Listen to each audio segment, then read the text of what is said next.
Okay, guys, I hope you can hear me. It's about 11 a.m. here in Finland and 10 a.m. there in Central Europe.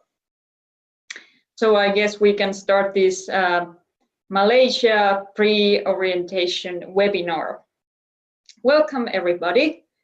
It's nice to see so many of you there. We have students from Finland, France, Belgium, the Netherlands, and Finland, at least this semester. Yeah, so first of all, I thought I could introduce myself. So my name is Katri. I've been working at Asia Exchange for about 3 years now. And I work as an international coordinator and a country responsible or destination coordinator for Malaysia. And I'm trying to change the slide now, but we have some technical problem here as it doesn't change. Just a moment, and sorry for the hassle. Yeah, here we go. So here we have today me and my colleague Reetta. Maybe Reetta could say a couple of words about herself now in the beginning as well. Yeah, hello everyone. I'm Katri's partner in Malaysia-related things. I am based in Bali, and I normally work with the Indonesian universities, but I also help with Malaysia, and I will be the one who's actually meeting you at the orientation there soon. Yeah, thank you, Reetta. And today we are going through all these most important things that you need to know before you leave for Malaysia to study there. And this whole presentation is based on the feedback that we have received from previous students that have been in Malaysia. So everything is like built on the facts that they wanted to know before they went to study abroad in Malaysia, and the things that they feel are important. So we are going through visa matters, accommodation, transport, study-related matters, and in the end, you have time to ask some questions. So if you have some questions during this presentation, you can write them to this Q&A section or ask in the end. Okay, so I thought all of you have made a great decision to study abroad in Malaysia because it's a great study abroad destination. The visa process is not the most easiest one, but still I definitely think that you have all made a great decision to go there. And you know, the university there is the second best university in the whole country. So the courses are really interesting and the campus is green and really nice. And I've been to Malaysia a couple of times by myself, as has Reetta as well. But I would like to ask you guys if you have been to Malaysia before. So I have a little poll where I could ask this question from you. Again, some technical problems, sorry for the hassle.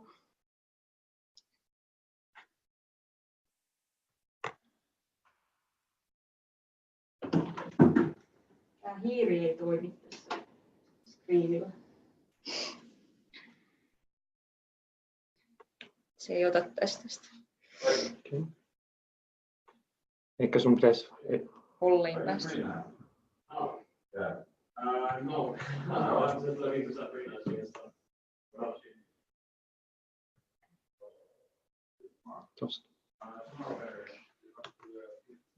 Yeah.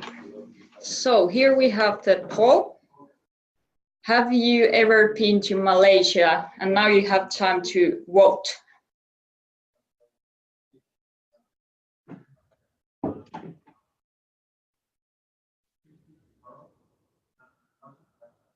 Okay, seems that most of you haven't been to Malaysia yet, and 4 of you have already been there. So great, many of you have still the best times ahead because it's a really nice country and it's really, really cheap. You know, Western students, they can feel even kind of rich when staying there because everything is so cheap. You can just eat for €2 and yeah, and the accommodation is not that expensive and there are so many nice places to visit there as well. Yeah, exactly. Like you don't have to just stay in Kuala Lumpur. You can go to Penang or Langkawi or to the islands like Tioman and Perhentian, and you have completely different Malaysia there. So you're gonna enjoy it so much. Yeah, exactly. Okay. So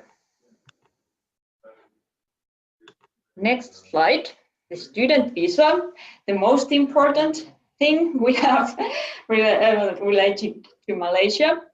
So so far we have received about 9 offer letters from UPM. Offer letter is the same thing as official acceptance letter that is needed for your visa application. And I know some of you have already started the visa process on the EMGS website. EMGS is the organization that handles the whole visa process for Malaysia. And EMGS stands for Education Malaysia Global Services. So what you need to do when you receive the offer letter is to do the electronic visa application on the EMGS website. And this process takes at least 5 weeks if everything goes smoothly, but it can take up to 2 months, depending if your documents are good enough. And EMGS is very strict about these documents. For example, last semester, many students had problems with the photo that is required for the application because the background of the photo needs to be snow white. And when I mean snow white, I mean like really snow white. It looks almost like photoshopped.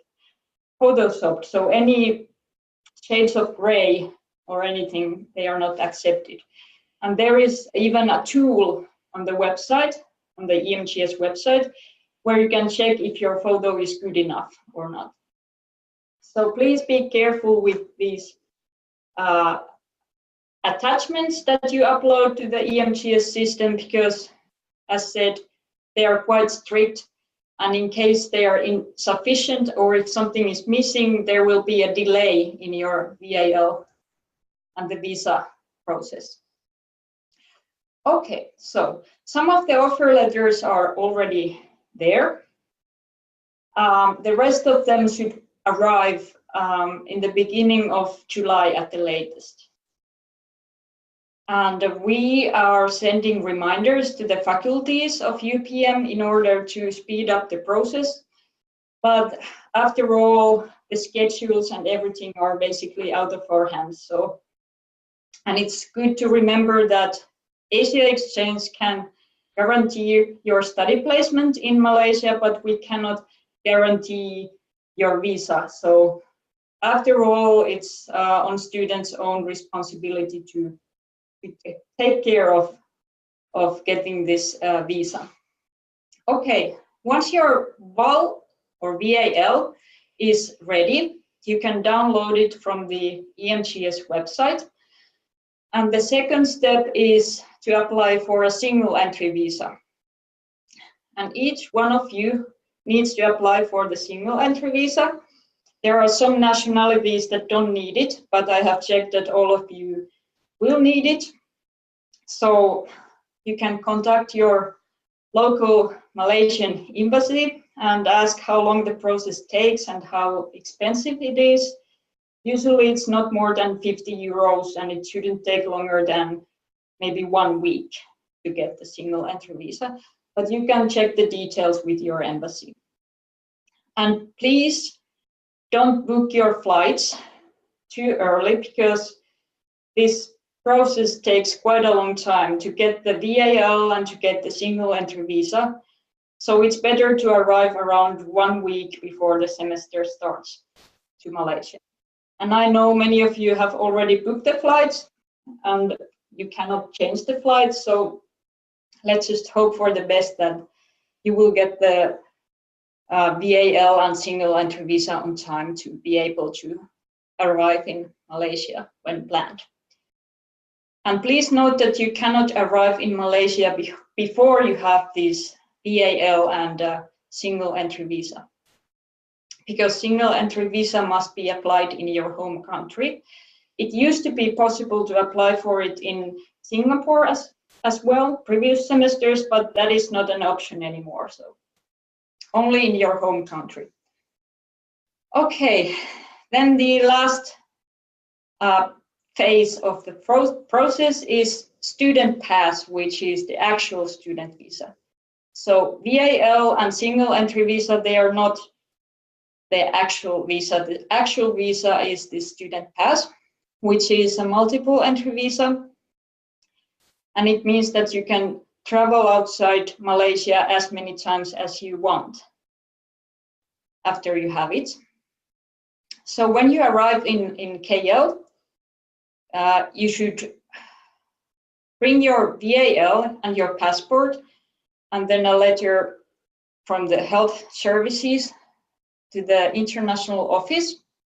And then they will submit these documents to EMGS and get this final student visa for you. And this process takes 2 to 4 weeks. And of course, because you won't be having your passport will be at EMGS, then it is not possible to travel outside Malaysia. So you need to stay in the country during this phase. You shouldn't leave Malaysia until you have the final student visa. And I'm sure you still have plenty of time to travel around at the end of the semester. So in the beginning of the semester, it's better to explore Malaysia, and there's beautiful places there as well. And you can check our blog, Asia Exchange blog, for some hints and tips what you can do in Malaysia. But I know many of you want to go to Krabi, Bangkok, Bali, maybe Sri Lanka. So please book your flights for like the second half of the whole semester, let's say that way, so it's safer. And please avoid all kind of hassle with EMGS and the whole visa process, because as said, they are quite strict, and it's better to follow their instructions than do your kind of own decisions, because previous students have had some problems with this whole visa process. Okay. And by the way, the visa must be cancelled at the end of the semester, about 2 weeks before the semester ends. But we will send you more infos about that when the semester has already started. Okay, let's move on to other things. So here we have a checklist for you, what you should take into account before you go. So as explained, apply for the VAL or the electronic VAL and single entry visa. Make sure you have a travel insurance and a credit card and some local currency. The currency is Malaysian ringgit. And yeah, the EMGS is also expecting you to have some kind of insurance. If you don't have one, they require that you buy one in Malaysia. There's some options like AYA and AXA insurance that you can buy once you have arrived in Malaysia if you don't have your own insurance. But we definitely recommend you to have your own travel health insurance. And there's also some good options on our website that you can check if you don't know which insurance is good. Then book your flights, but pay attention to the long visa process. So it's not recommended to arrive earlier than 1 week before the semester starts. Then make sure you have all the needed vaccinations. You can consult your doctor if you don't know which ones are needed. Then make a travel notification to the Ministry of Foreign Affairs in your home country. In Finland, for example, it would be then ulkoministeriö, where you can make a notification online, tell where you are going, when are you going, where you will be staying, and who is your contact person. So in case something happens, which is very rare, for example, terrorist attacks in Malaysia are rare. But in case something happens, then this is the only way they can get in touch with you. Also, please join our Facebook group. So we have created a group for students that are going to UPM next autumn semester. So you can chat with other students there and look for roommates, look for accommodation together and get to know each other already beforehand. And if you want, you can already change phone numbers, so you can create your own WhatsApp group or whatever you feel like.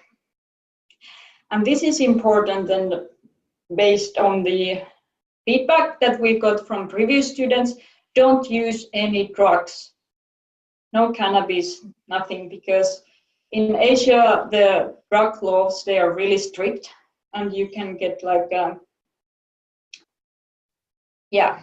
the punishments are really hard, so you shouldn't use anything. And furthermore, there will be a medical checkup in the beginning of the semester where they take blood tests and urine tests. So in case there is something that can be seen in your blood or urine, they will send you back home, and you won't be able to study at UPM.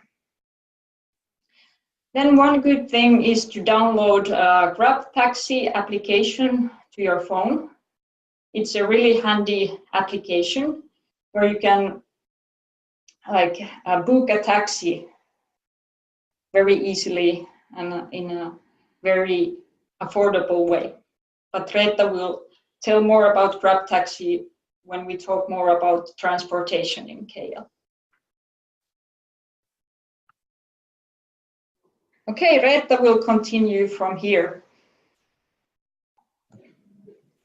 Yes, so Katri gave already very important points, and she talked about the eval and the single entry visa. Make sure you have those with you when you go to the airport and show them to the immigration officials, because if you don't, you will just get a social pass stamp on your passport, and it's not possible. Well, it is possible to change that to a student pass, but then you will have to go through a lot of extra steps.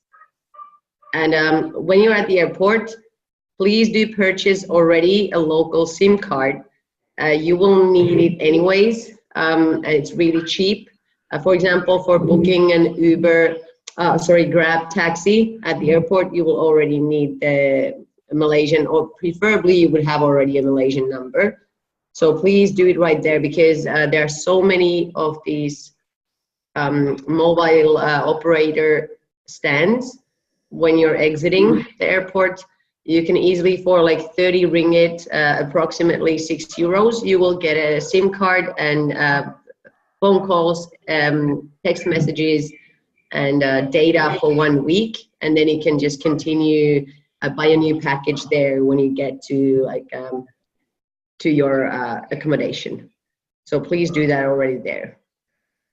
And then for the first nights, it's recommended, or at least we recommend you to stay in a hotel or hostel somewhere. Maybe you want to check out already KL Central, which is like where everything is happening. Maybe you want to stay close to the university, but anyway, stay somewhere else. Don't book accommodation in advance unless you're absolutely sure what you want out of it and you can trust the people who are staying there. I will go to accommodation later on.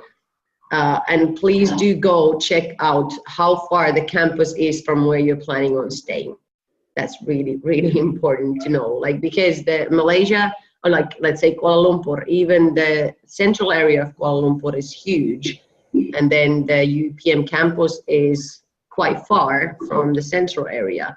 So it's important to know how your accommodation is located in regards to where the campus is located. And then about 20 kilometers away from the center of KL. Yes, and when there's a lot of traffic, it takes time. So even though 20 kilometers for us, like for example, Europeans, it sounds a little, but like I come from Bali now, like I live in Bali, and even 10 kilometers can take an hour here. So you have to take into consideration these things when living in Southeast Asia.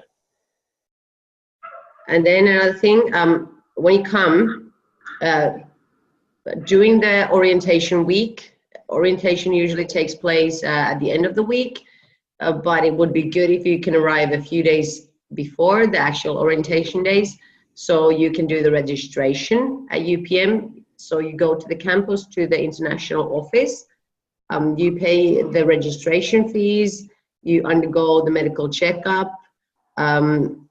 you do all these matters that are needed before you will officially be registered as a UPM student.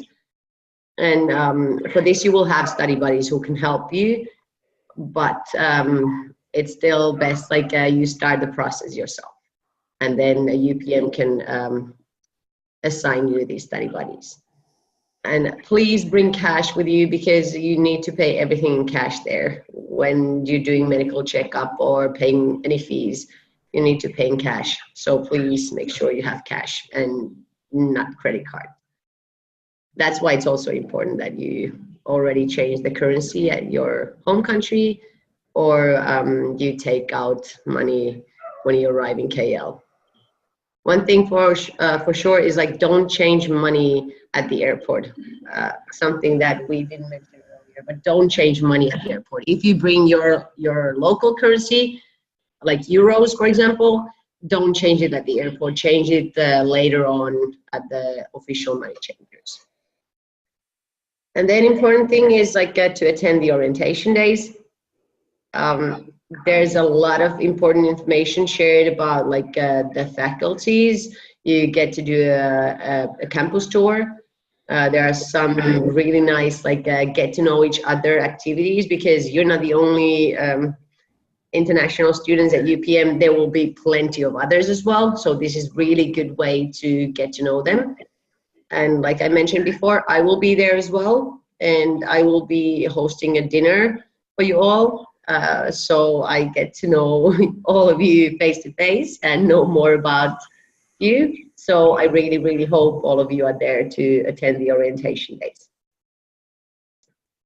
And some basic things important in Southeast Asia in general. Take care of your hand hygiene. So preferably bring some kind of disinfectant with you. Toilets don't always have toilet paper. Toilets don't always have hand soap, so it's good to have something with you. So before you go eat, for example, or before you go meet new people, you can disinfect your hands. And even though sometimes it can be really cloudy in Malaysia, it's still important to protect yourself. Like the sun, the UV, everything is really high here in Southeast Asia. So you don't want to be a crab the first days, and you definitely don't want to burn yourself. So please use sunscreen always, at least in the beginning always.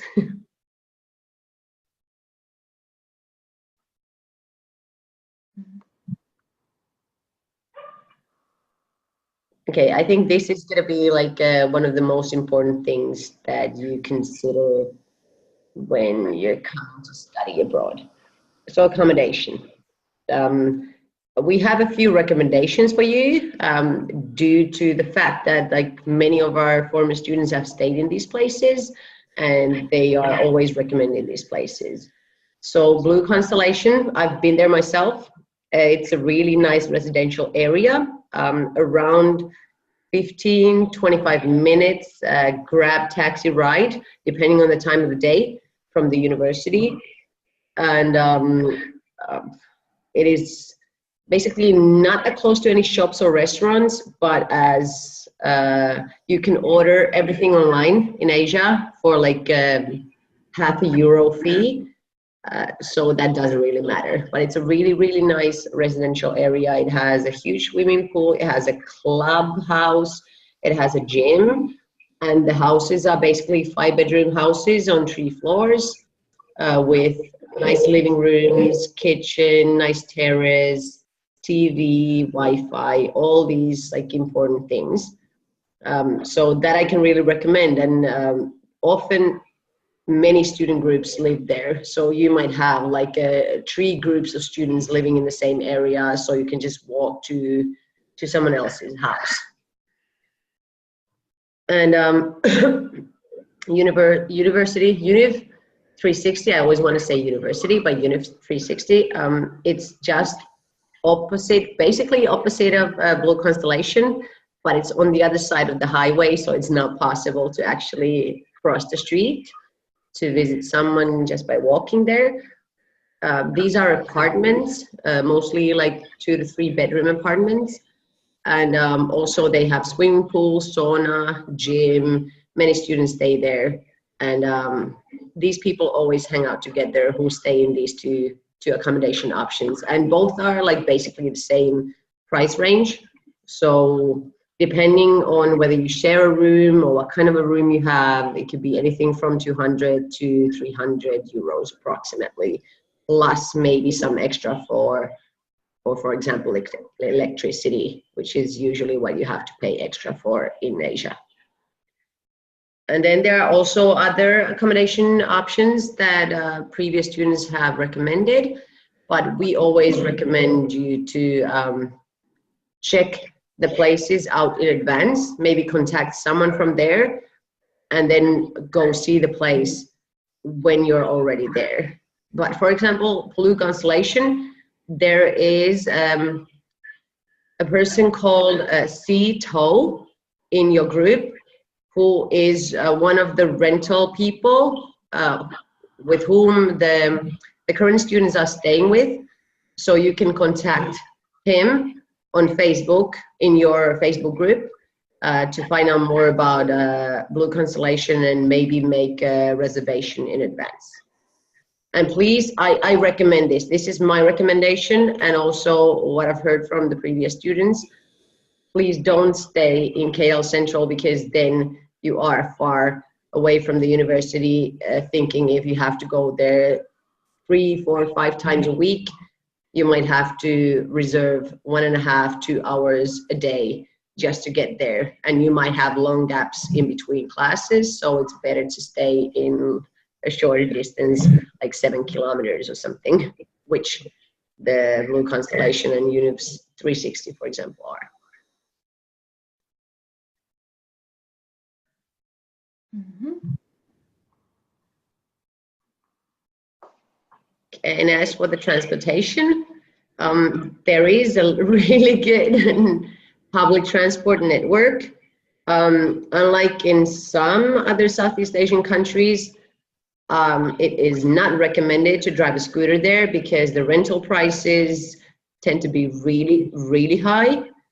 And I also don't know how the insurances would work there. And it is not chaotic because of the traffic, but it is really hard to find your way around in KL if you're traveling by yourself.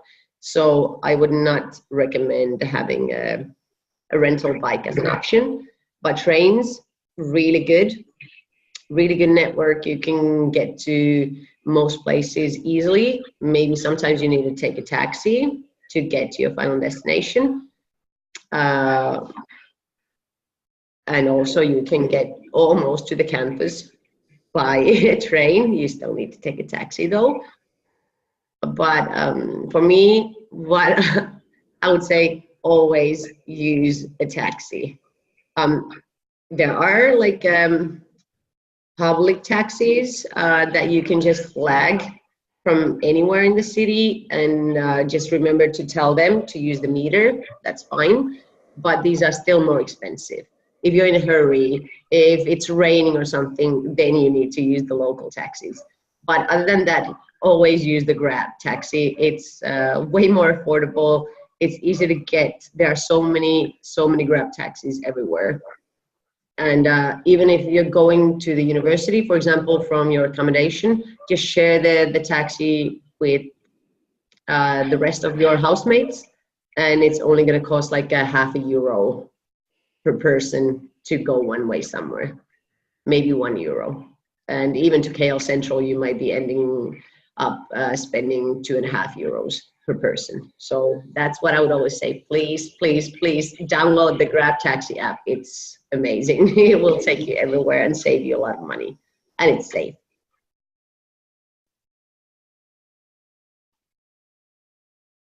Yeah, I can also recommend this Grab Taxi for everyone. I used it when I went to Malaysia for the very first time. The first time I took a normal taxi and I was trying to go to UPM campus. The taxi took me to completely another university, but then I went another time with Grab Taxi and everything went totally fine. So I would rely on this Grab Taxi more than the normal taxi.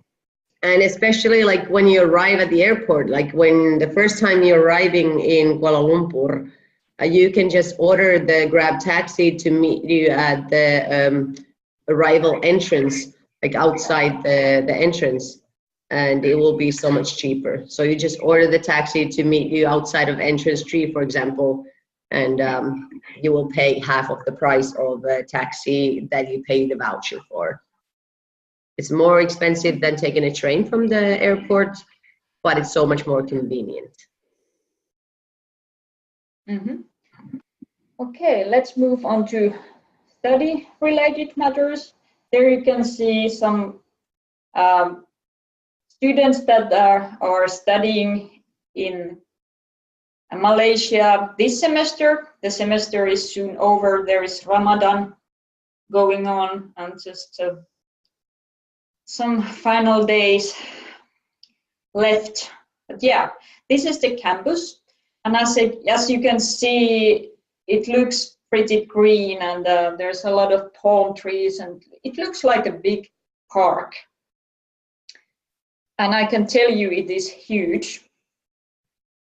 Okay, so study-related matters. In order to pass all the courses, remember that you need to attend at least 80% of the lectures. If you don't attend the lectures, you might not get the transcript of records, the certificate of your studies at the end of the semester.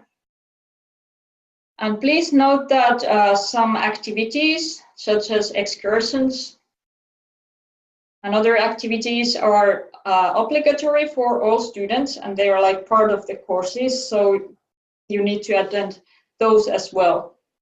And sometimes these activities are organized during weekends, so you shouldn't, if you know that there will be some activity, you shouldn't plan a trip to Bali or Sri Lanka for that weekend.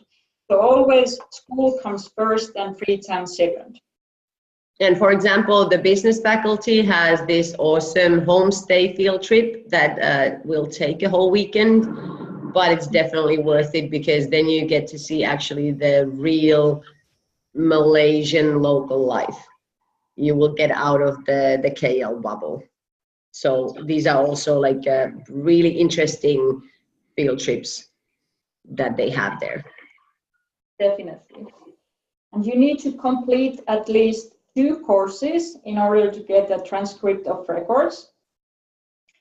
And this is also because of the student visa. If you are staying in Malaysia on a student visa, you must be studying there as well. And you must attend and pass the midterm and final exams in order to get the transcript of records. Transcript of records you will get around 3 months after the semester has ended.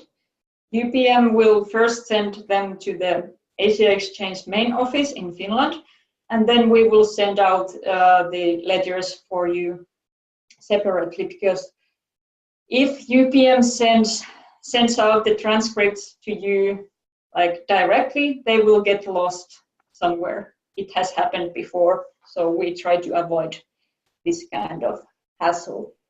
Yeah, it's Southeast Asia. Things don't go as they do, for example, in Europe or America. And the information flow is totally different. Like in Europe, you can expect that someone answers your email within at least a couple of days, but in Southeast Asia, it can be weeks before you get an answer, if you get any. So that's also one thing to mention. If you want to contact someone, if you need an answer from someone, please try to go and meet them face to face if possible, or at least like send them a message or call them. That's the best way to contact the Southeast Asian people, also at the universities. Mm-hmm. Okay, and as said, the course registration is done during the first days when you have arrived in Malaysia, so it is not possible to do course registration already beforehand. And unfortunately, we don't have the course lists in English. They are not available in English, and UPM hasn't sent them to us yet.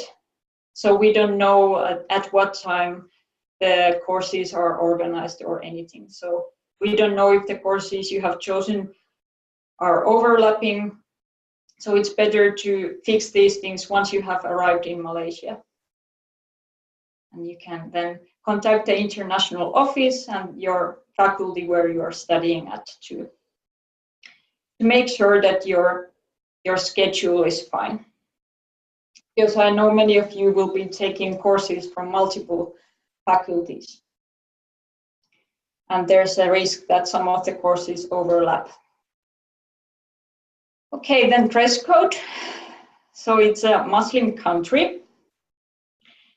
So please don't go to the campus like wearing just a top and shorts. You should have your shoulders covered. And please wear proper shoes. No flip-flops are allowed, or bikini, or swimming suit, or boardies. So always wear proper clothes. There is no school uniform, but guys can wear, for example, a nice shirt with a collar and trousers, a nice pair of shoes. And for girls, a dress is okay, or a shirt with pants or a skirt. And can I say one thing? It is really hot and humid. So preferably something like light cotton fabrics, that works well. Because everything like other than cotton, it's gonna make you feel not good. Yeah. Yeah, and that's why also tight clothes are not good. Yeah, no. Yeah, tight clothes are not allowed either. So, and the white color is good because better than black, because the sunlight is sometimes too much and it gets really hot. So white clothes are the most comfortable ones. Yeah, and for girls, important to know, you should not be wear anything too revealing.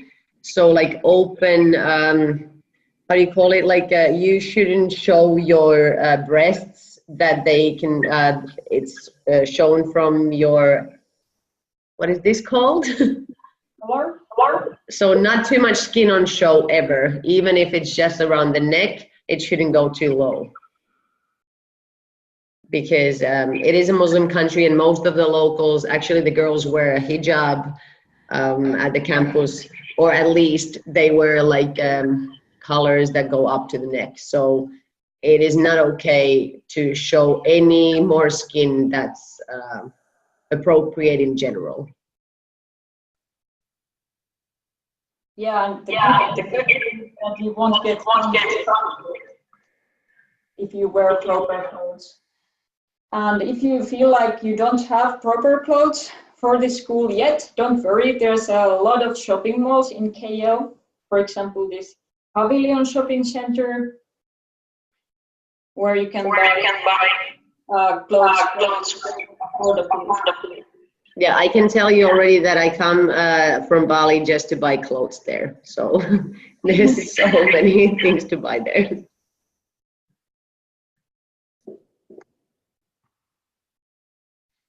Yeah, as Reetta already mentioned, there are some field trips that might be mandatory for you. So they are really interesting. Please join those.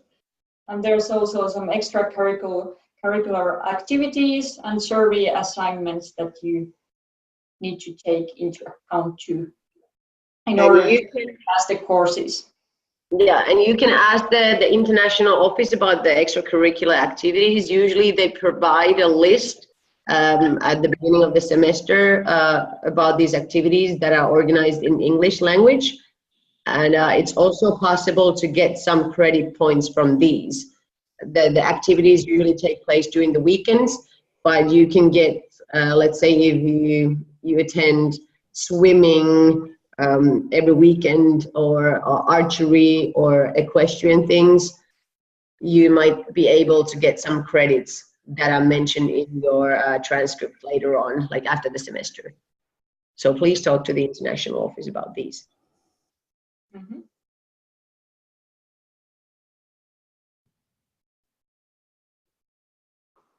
Here you can see part of the campus map of UPM. Actually, the campus is really huge, as mentioned. And there's like two maps, the North Campus and the South Campus. And this is now part of the North Campus map. And this red circle there is the international office. So it's centrally located near the main gate. Main gate is this red building near the roundabout and number 3 and the little lake. So it's easy to find nowadays. The international office used to be quite far away from the faculties, for example, where the lectures take place. But nowadays it's easy to find, and there is always someone working there. If you have questions, you can just go there and knock on the door.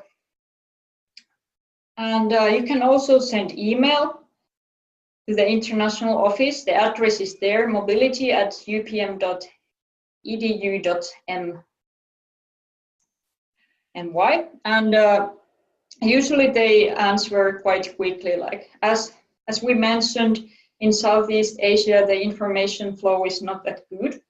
But this email address is read by many people at the international office, so usually they respond sooner or later.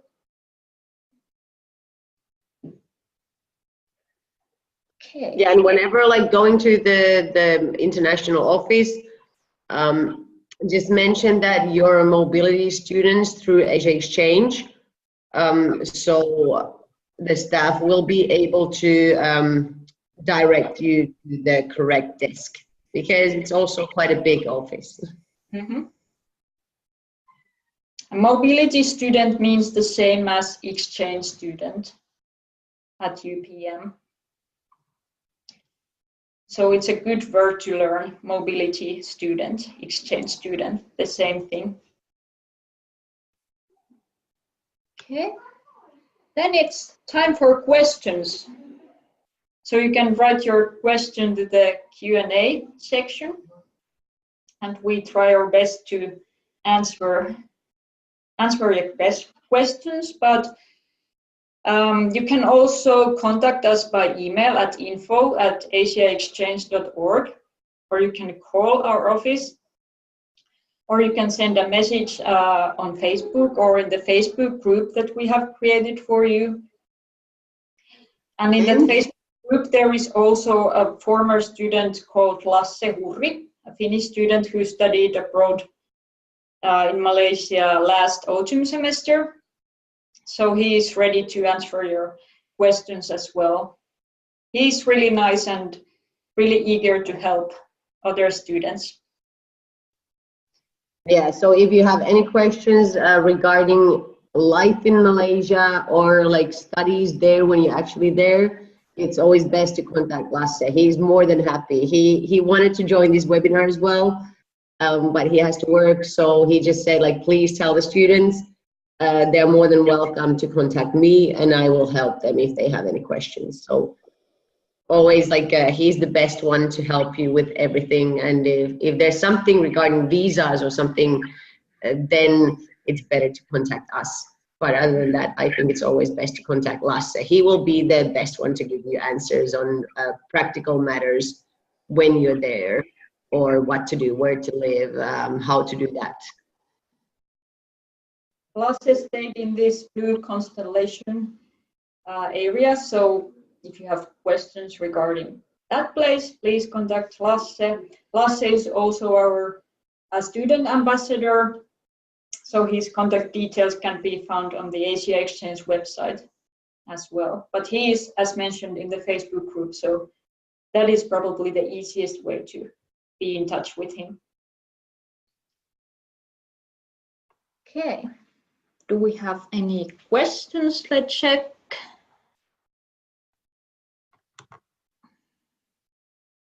Not at the moment. One question.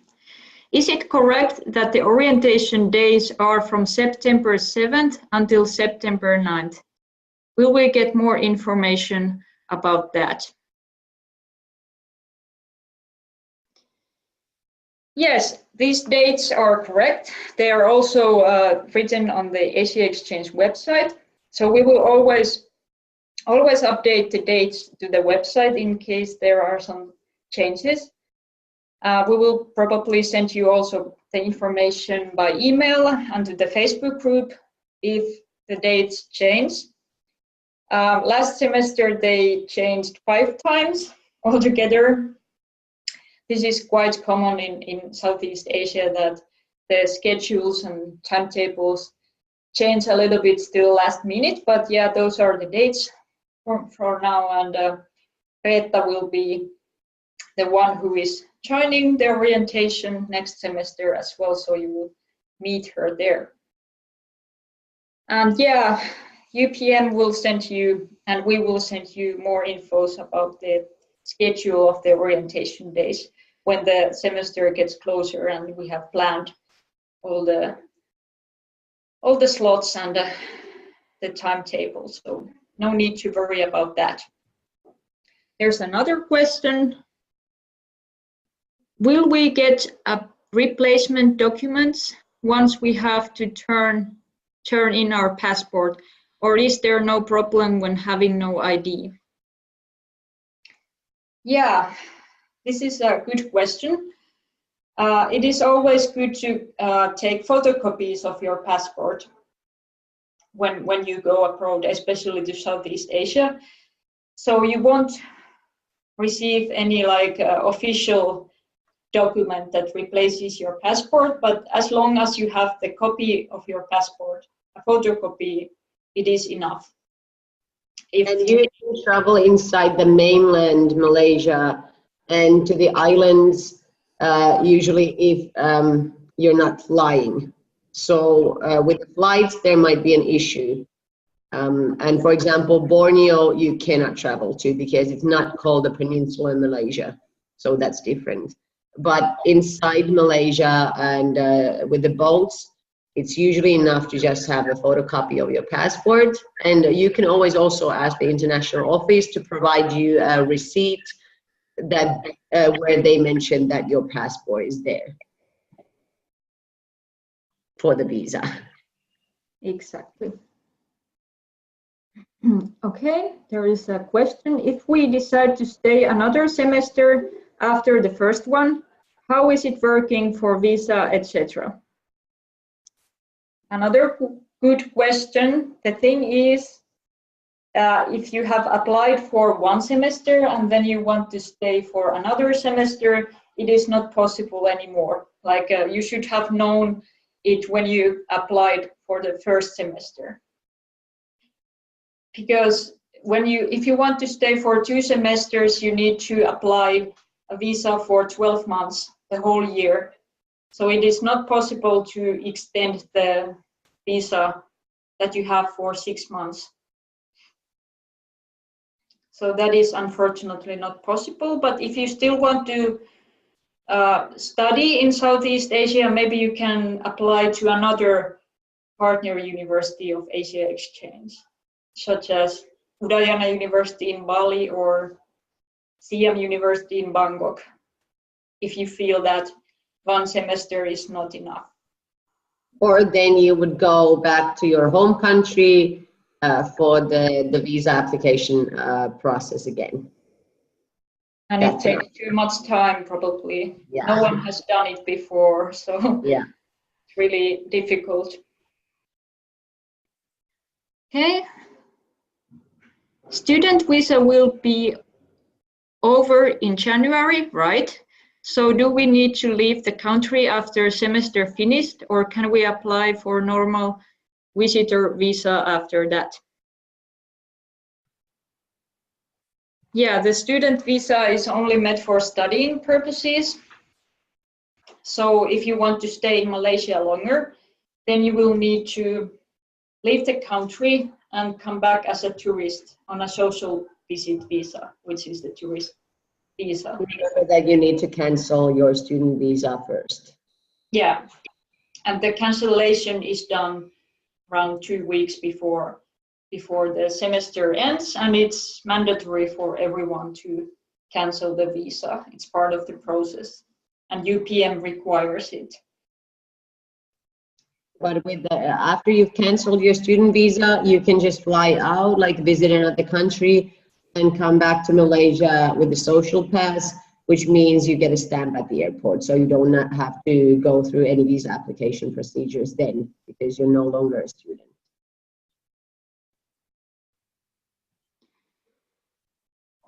How are Malaysian credits transferred into ECTS? Is there a certain ratio?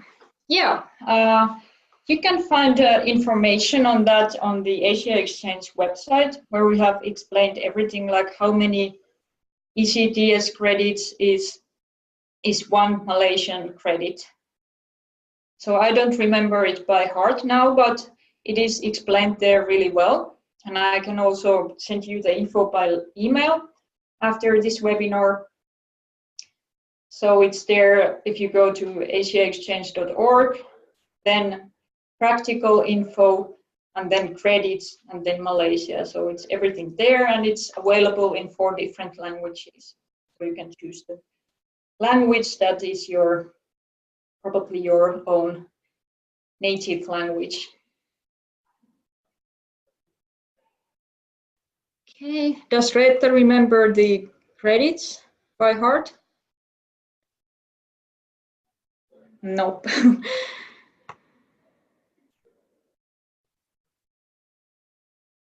Sorry, I confuse it with the Indonesian ones. I don't think it's exactly the same. Yeah. We need another visa to visit the country around, like Singapore or Thailand.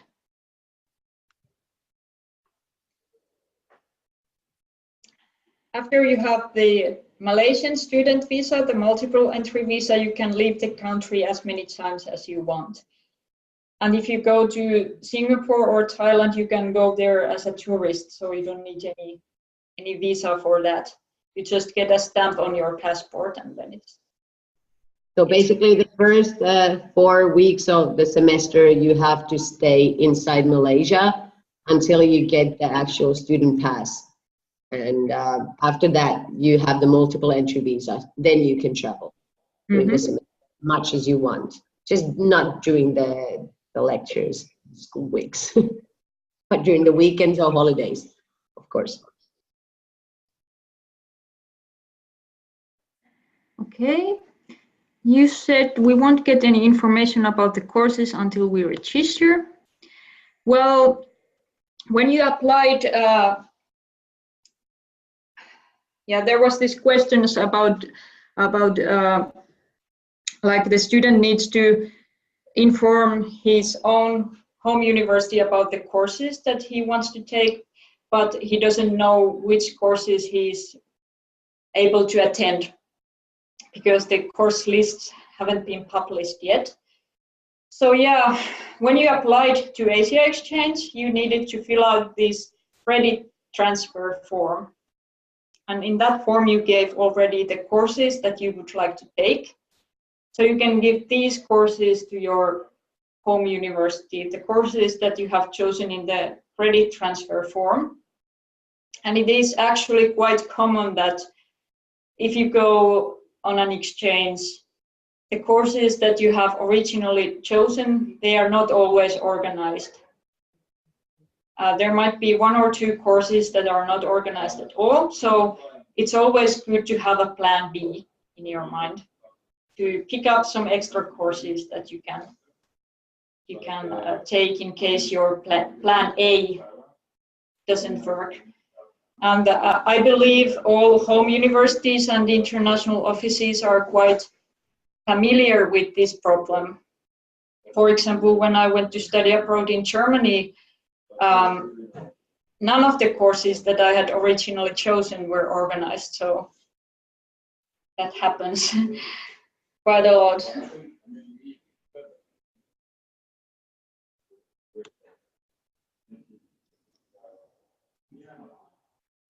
Okay, there is an insurance over EMGS. Do you recommend it or another insurance? I definitely recommend you to take your own insurance, because then it covers all the other countries where you are traveling as well. This EMGS insurance is only for Malaysia, so it's better to have your own insurance that covers all the countries.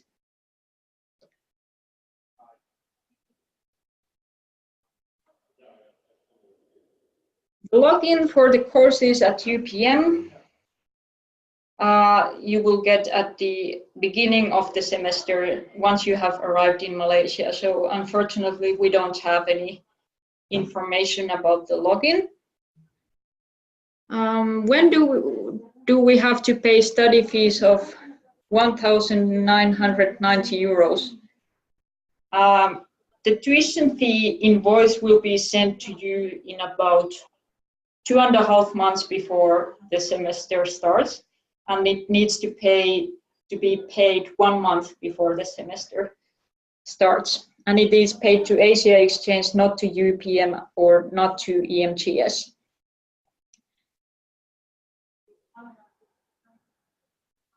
For the accommodation, how is it working? We just go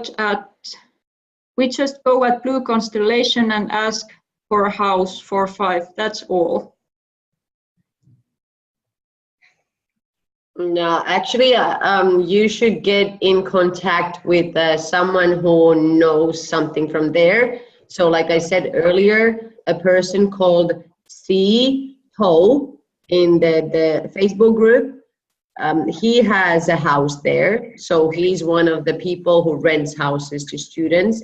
And through him, even if like his house happens to be full already, then you can get through him in contact with the other people who own houses there and rent those out. So basically, it's always best to like through internet to get someone's number. And for example, for Univ 360 in our Asia Exchange student guide, we have the contact details for a person through whom you can rent apartments there at Univ 360, and with CTOL you can ask about the apartments or the villas, the houses there at Blue Constellation. Yeah. Then there's a question if local students are attending the courses as well. So yes, international students and local students take the same courses, so there won't be just Asia exchange students or mobility students, but all the students are attending the same classes. Then there's a question. You will not be the only international ones. Yeah.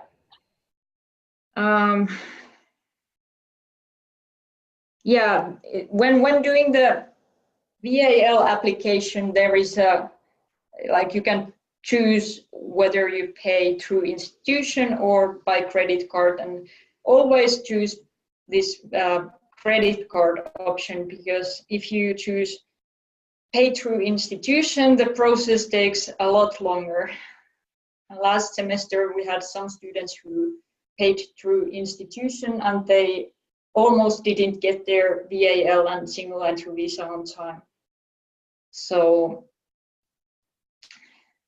yeah, in case you have some problem when filling out the VAL application form, you can always contact us or the mobility@upm.my address. And actually, it is better to contact UPM directly, because they can then be in contact with EMGS, and it's easier for them to be in contact with EMGS instead of us, because they are in Malaysia and we are based in Finland, so they speak the same language. And yep. Okay, do we have more questions? How many students are going to UPM through Asia Exchange this semester? There's 42 students, and one student who is already there, continuing from the previous semester.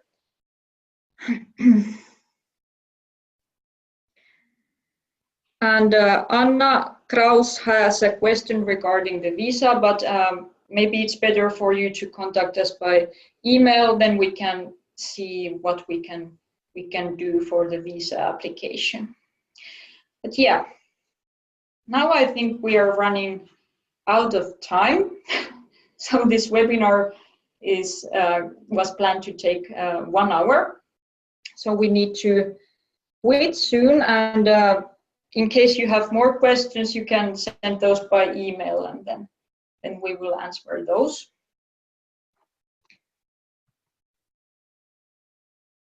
And I just wanted to mention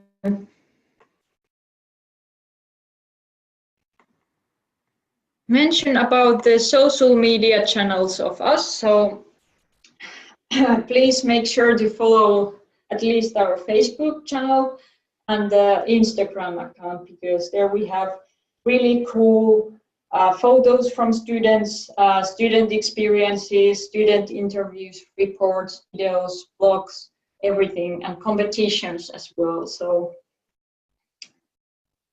feel free to follow us also on social media. And you can look for us with the hashtag #StudyLiveLearn, like on my shirt. Yeah, exactly. Okay. So now we just need to get prepared for the upcoming semester, and I'm sure it will be a life-changing experience for you guys. I did abroad 4 times by myself. I didn't study abroad in Asia, and that is something I totally regret. So you have made a great decision. Congratulations for that. And I know from like what I've heard from the current and previous students that it's been the most how do you say, like the most amazing experience in their lifetime, and they've made so many friends from different countries. They've learned so many new things. They've learned a lot about themselves. It's really, really life-changing. It is not just like they're saying it is true. Yeah, it's not. So I will be. Yeah, sorry, Katri. Yeah, no problem.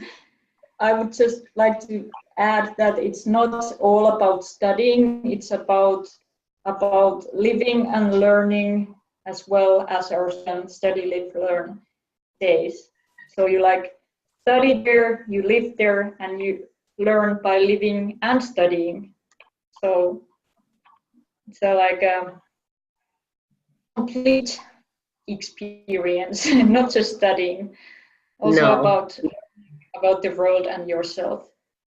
Yeah, and I hope you are getting excited about the semester abroad, and I will be seeing you all in September. I'm looking forward to that. Hopefully you too. Yeah, okay. So it's time to say goodbye, and thank you for your attention. And sorry for the technical problems and the hassle. There's always a bit of hassle when we have team in Asia and here in Europe as well. So, but yeah, that is something one needs to get used to when working in an international company like Asia Exchange is. Okay, but thanks for your attention, and see you in Malaysia in September. Bye. Yes. Bye-bye. See you.